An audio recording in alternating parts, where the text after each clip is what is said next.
où elles peuvent être limitées à un acte particulier, à une série d'actes particuliers.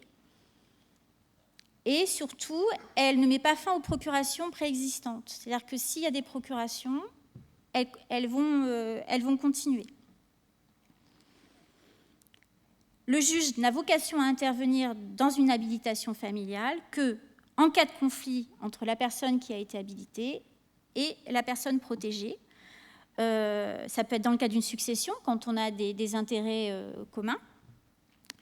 Ça peut être dans le cadre d'une modification d'une clause bénéficiaire d'une assurance vie, dans la souscription éventuellement d'une assurance vie au bénéfice de la personne habilitée, ça pose problème.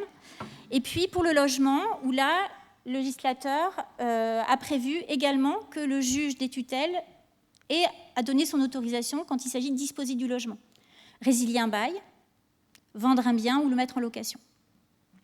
Mais voyez, mon intervention, somme toute, elle est réduite. J'instruis la demande d'habilitation familiale, et je vais vous expliquer cette instruction parce qu'elle a son importance. Et ensuite, une fois que j'ai mis en place la mesure, il n'y a vraiment que les cas très limités que je vous ai énumérés qui vont requérir mon autorisation d'intervention. Alors, cette habilitation familiale, elle est quand même encadrée, parce que c'est quand même pas rien. Il n'y a pas de contrôle des comptes de gestion, peu d'autorisation demandée au juge. Elle s'adresse à un nombre limité de personnes. Il y a moins de personnes qui peuvent demander une habilitation familiale que pour une mesure de protection classique. Et il y a moins de personnes qui peuvent être habilitées, surtout. Les personnes qui peuvent être habilitées, c'est parents, grands-parents, arrière-grands-parents. Donc ça peut valoir pour un enfant handicapé majeur avec un lourd handicap. Peuvent être habilités enfants, petits-enfants et arrière-petits-enfants, frères, sœurs et époux. Alors époux, c'est récent. Avant, c'était pas prévu.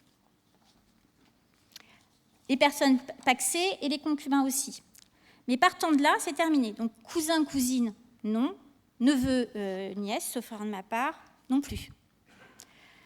Donc déjà, première chose, beau-frère, belle-sœur, pareil. Ils ne peuvent pas être habilités. Cette mesure d'habilitation, elle s'exerce à titre gratuit. Donc l'intérêt, c'est effectivement qu'il n'y aura pas de coût pour la personne concernée par cette protection. On peut désigner également plusieurs personnes comme personnes habilitées.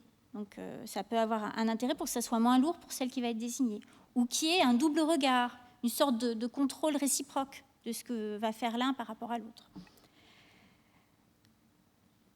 Donc, comme pour les mesures plus classiques de protection que sont la tutelle, la curatelle ou la saisine du juge pour une sauvegarde de justice avec un mandat spécial ou pas, il faut un certificat médical par un médecin inscrit. Pourquoi ? Parce que ce certificat, il va devoir nous décrire l'altération des facultés mentales de la personne ou des facultés physiques empêchant l'expression de la volonté. Alors, mentale, ça peut être malheureusement une maladie neurodégénérative dont parlaient ces dames tout à l'heure. Physique, ça peut être une personne qui, du fait d'une maladie invalidante, alors ça peut être la sclérose en plaques, ça peut être une maladie de Parkinson, perd la parole et n'a pas réussi à accéder à d'autres modes de communication et de verbalisation de sa volonté. Donc, en tout cas, je ne peux intervenir que si je suis saisie dans ce cadre-là avec ce certificat. Je vais être amenée à entendre la personne à protéger, sauf si le médecin me dit que son audition est impossible ou qu'elle risquerait d'être préjudiciable à son état de santé. Je vais entendre la personne qui m'a demandé la mesure de protection. Le cas échéant, les personnes qui sont candidates pour être désignées comme personnes habilitées. Je vais être amenée à demander des éléments sur la situation patrimoniale de la personne pour laquelle la mesure est demandée. Parce que si le patrimoine est trop important, je considérerais, pour ma part, que l'habilitation familiale où il n'y a pas de contrôle, pas d'autorisation du juge, ne va pas préserver suffisamment les intérêts de la personne à protéger. Et auquel cas, la loi me permet, à ce moment-là, d'orienter le dossier vers une mesure plus classique de protection que sont les curatelles ou les tutelles. Je vais aussi m'assurer, dans la mesure du possible, que la famille est sur la même longueur d'onde sur cette habilitation familiale et qui va l'exercer. Parce qu'il y a des situations dans lesquelles je vais avoir un requérant qui me dit être candidat pour être habilité, et puis qui, au final, est en bisbille avec le reste de la famille. Et c'est par la voie des questionnaires que je vais adresser aux uns aux autres que je vais me rendre compte qu'il y a un consensus pour cette habilitation et la désignation de la personne en question, ou bien qu'il n'y a pas ce consensus, qu'il y a une méfiance ou une défiance, et on va en débattre, et le cas échéant, je serai amenée à dire OK pour l'habilitation, ou au contraire, mesure de protection plus classique, et le cas échéant d'ailleurs avec désignation d'un tiers. Est-ce que ça vous parle un petit peu, cette mesure, qui a quand même comme intérêt que vous n'ayez pas d'inventaire de patrimoine, de compte de gestion et beaucoup moins d'autorisation à demander au juge? Voilà. Que vous dire de plus? Ça, c'est sur les mesures nouvelles, hors mon intervention mandat de protection future, avec mon intervention limitée, c'est-à-dire vraiment l'instruction et peu d'autorisation à me demander par la suite, l'habilitation familiale.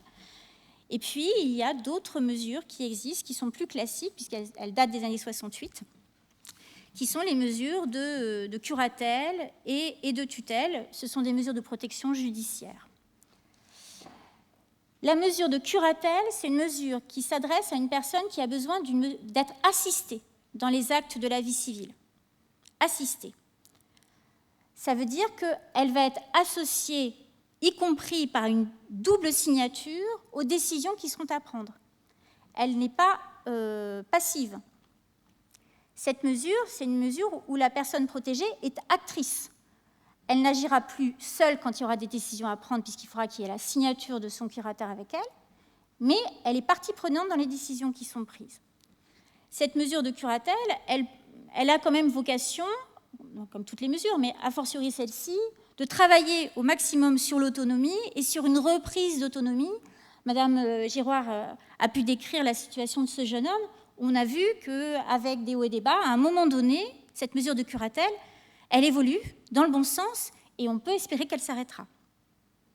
Donc c'est vraiment une mesure qui s'adresse à des personnes qui sont en difficulté pour gérer seules les démarches administratives, gérer seules le financier, gérer seules les décisions à prendre, mais qui ont encore la capacité d'y participer, de donner leur avis et qui peuvent même être amenées sur les conseils et les orientations données par le curateur, faire des démarches par elles-mêmes. C'est-à-dire, le cas du monsieur qui achète sa maison, qui fait des travaux, qui l'investit de meubles, c'est lui qui va faire les devis, qui va les soumettre à son curateur pour voir si effectivement ça rentre dans son budget et si on peut aller jusqu'au bout du projet. Donc la curatelle, c'est ça, c'est vraiment de l'assistance. On ne met pas de côté, de toute façon jamais, même en tutelle, vous verrez, on ne met pas de côté la personne protégée. Vraiment, il faut entendre cela comme une mesure qui est là pour accompagner, soutenir, contrôler. Quand on a des gens qui ont des difficultés par rapport à l'argent, avec des achats compulsifs par exemple, voilà, on est sur des mesures d'assistance. Cette curatelle, elle peut être graduée, de la curatelle simple, quand la personne est capable de gérer son budget, mais qu'en revanche, elle a besoin d'être assistée pour les décisions importantes, les fameux actes de disposition. Donc là, le curateur, au fur et à mesure que le lien de confiance va se mettre en place, de la connaissance de sa situation, va pouvoir accompagner la personne en lui donnant des conseils sur les projets qu'il a à mener. Et quand il va falloir les formaliser par la signature du contrat, c'est là que le curateur co-signera avec la personne pour s'assurer qu'elle ne se met pas en difficulté. Curatelle simple, le curateur donc ne gère pas l'argent. Curatelle renforcée, c'est un degré un petit peu plus élevé. On est toujours sur de l'assistance, mais là, le juge va considérer que, compte tenu de la situation qui lui est soumise, la personne protégée n'est pas en mesure de gérer son budget et elle a besoin que le curateur soit investi de la mission de payer les factures, faire face aux dépenses, prévoir par rapport au projet les provisions nécessaires, s'il y a une épargne envisagée par le majeur protégé, voir comment les choses vont s'organiser. Donc il va devoir gérer le budget. Mais ce n'est pas sans le majeur, une fois de plus. Le majeur, normalement, il est tenu informé et le budget va s'établir normalement en bonne intelligence avec le curateur par rapport à sa situation, ses projets, voilà, les ressources qui sont les siennes. Le curateur, qui plus est, il ne peut pas prendre de décision seul, il va prendre les décisions avec le majeur protégé. Donc si le majeur protégé, finalement, ne veut plus prendre une décision, Logiquement, le curateur ne la prendra pas. Par exception, la loi prévoit que quand la personne compromet gravement ses intérêts en s'opposant, là, on peut saisir le juge pour demander exceptionnellement une autorisation. Mais le principe, ça reste ça. On fait les choses à deux.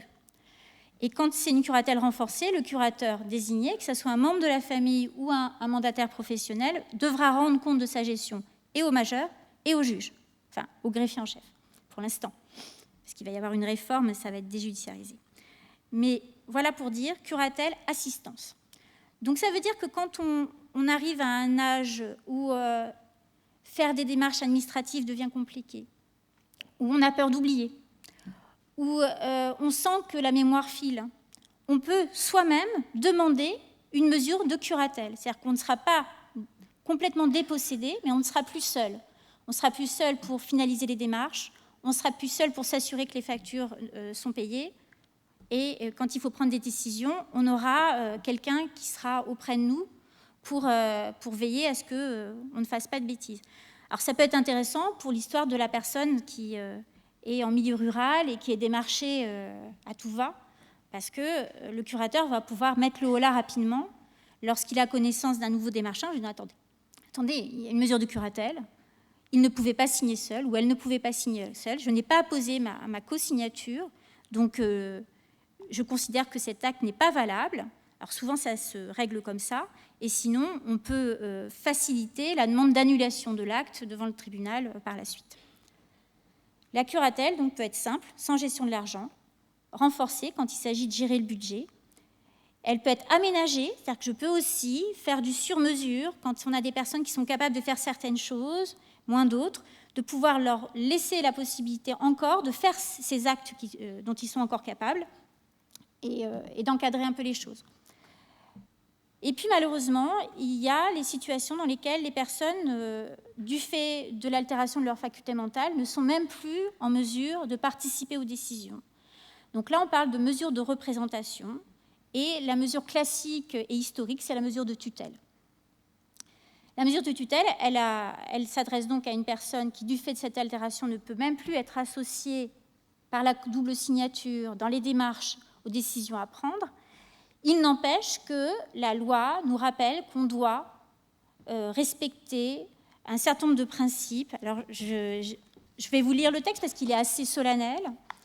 Ça permettra que vous ayez...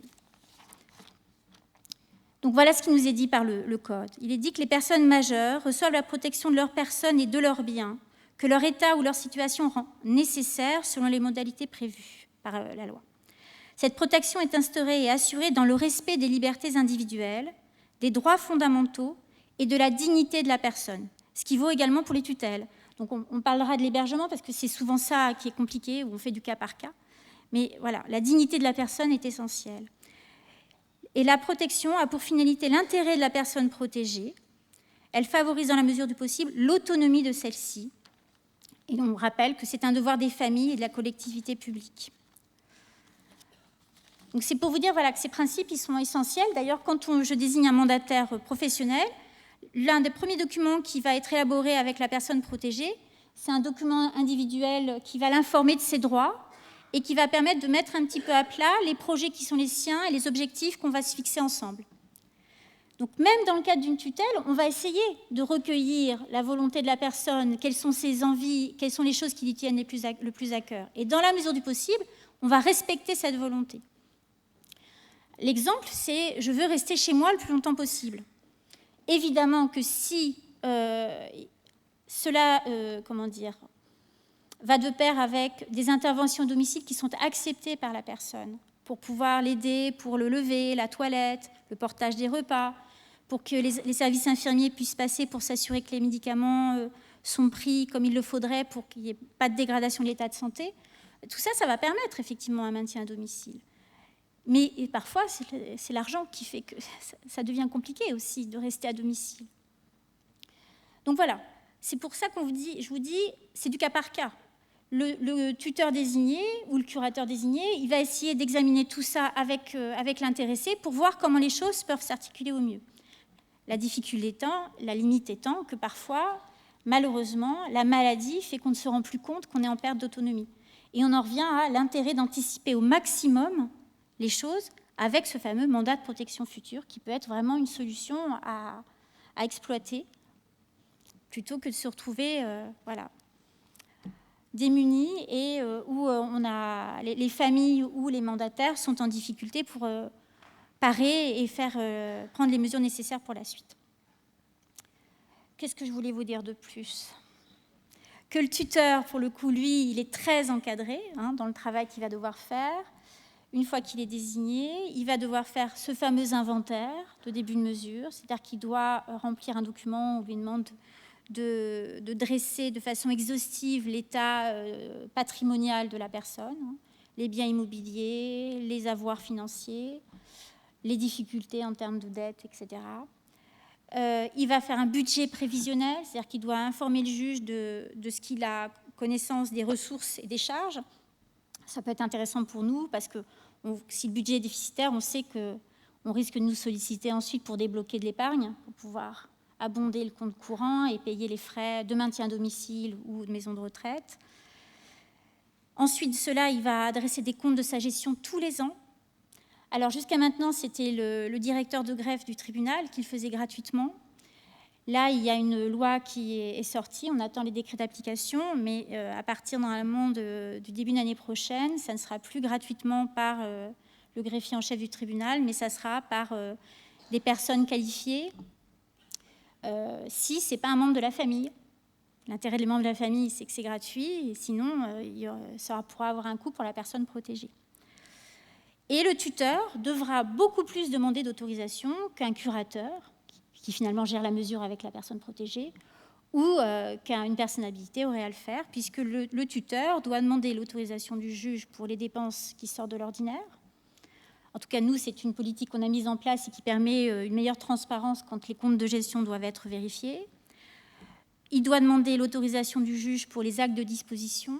Et les actes de disposition, la liste est longue. Si vous avez l'occasion d'aller regarder dans le code, vous verrez qu'il y a 2 tableaux qui sont très longs. C'est vraiment une liste à la Prévert de tous les actes pour lesquels on a besoin du juge de façon obligatoire ou au cas par cas, puisqu'il y a une présomption d'un côté et une liste qui est très claire et définitive de l'autre. Donc ça veut dire que le tuteur, il va avoir un travail plus conséquent. L'idée aussi que les juges ont toujours en tête, c'est dans la mesure du possible de privilégier les familles. Pourquoi ? Parce que d'abord, comme le Code le rappelle, c'est un devoir des familles, d'abord, de s'occuper des siens, des leurs.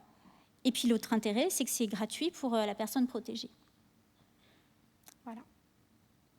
On peut exercer seul la tutelle, on peut être désigné à plusieurs comme tuteur, souvent 2, l'un qui va s'occuper des biens, l'autre qui va s'occuper de la santé plutôt.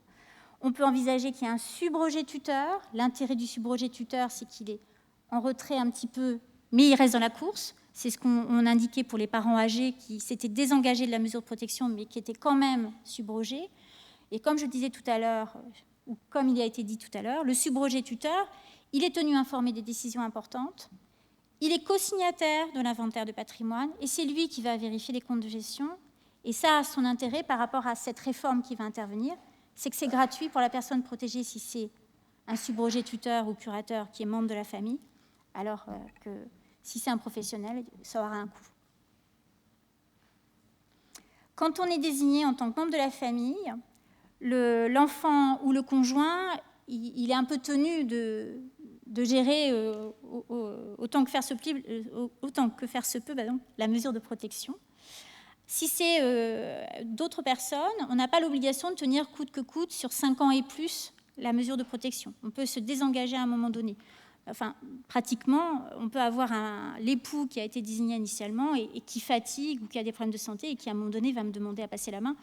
Même si le code dit qu'on ne peut pas se désengager, il y a un principe de réalité, c'est qu'effectivement, je ne vais pas mettre en difficulté un tuteur en le laissant tuteur parce que c'est l'époux, alors qu'il vieillit ou qu'il a lui-même des problèmes de santé. Voilà. Est-ce que j'ai dressé un paysage un peu plus clair pour vous ? Oui ? Oui ?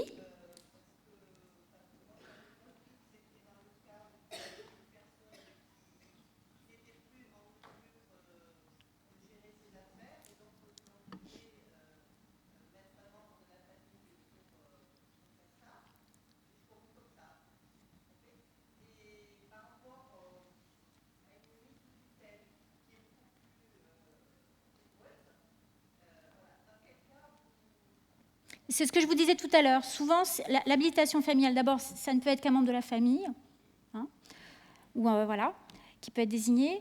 Deuxième chose, ça ne s'adresse qu'aux, on va dire, aux patrimoines qui sont relativement peu complexes. Une bonne entente intrafamiliale, voilà, pour que le contrôle il se fasse un peu en interne, on va dire. Hein. La mesure d'habilitation familiale, juste pour vous dire historiquement, elle a été créée initialement pour les parents d'un enfant handicapé qui devient majeur et l'enfant unique de parents vieillissants. C'était un peu ça l'idée du législateur initialement.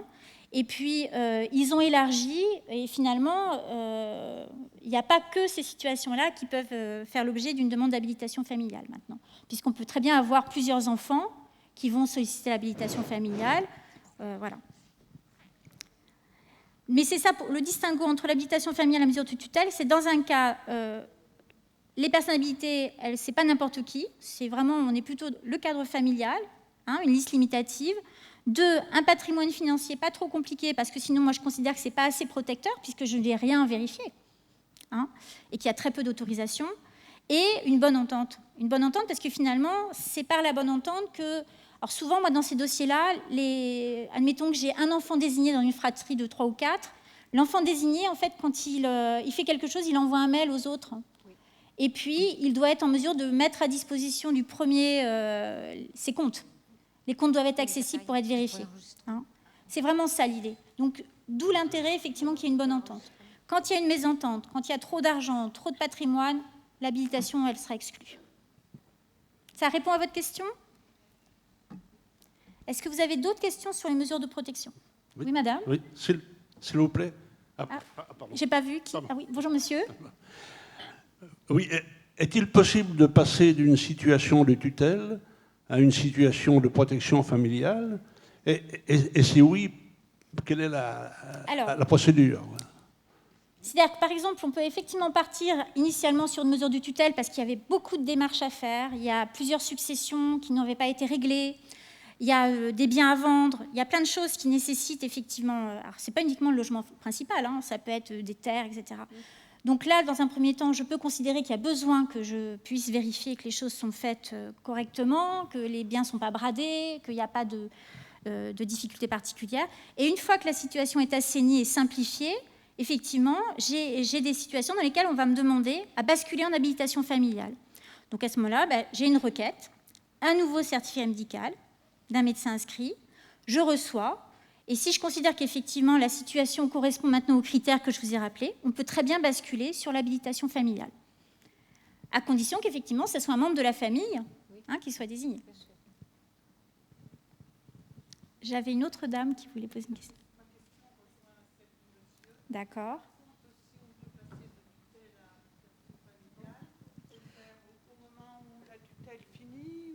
Pas nécessairement. On peut très bien envisager que...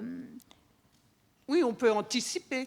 Juste pour vous dire, quand nous, on met en place les mesures de protection, la loi dit que la première mesure de protection, normalement, elle ne peut pas avoir une durée supérieure à 5 ans, voire 10 ans dans le cas d'une tutelle, quand le médecin dit que, malheureusement, l'état de santé ne pourra pas évoluer favorablement. Ah oui, parce que moi, personnellement, je l'ai eu pour plus de 10 ans, suivant le certificat du médecin. Voilà. Donc, normalement,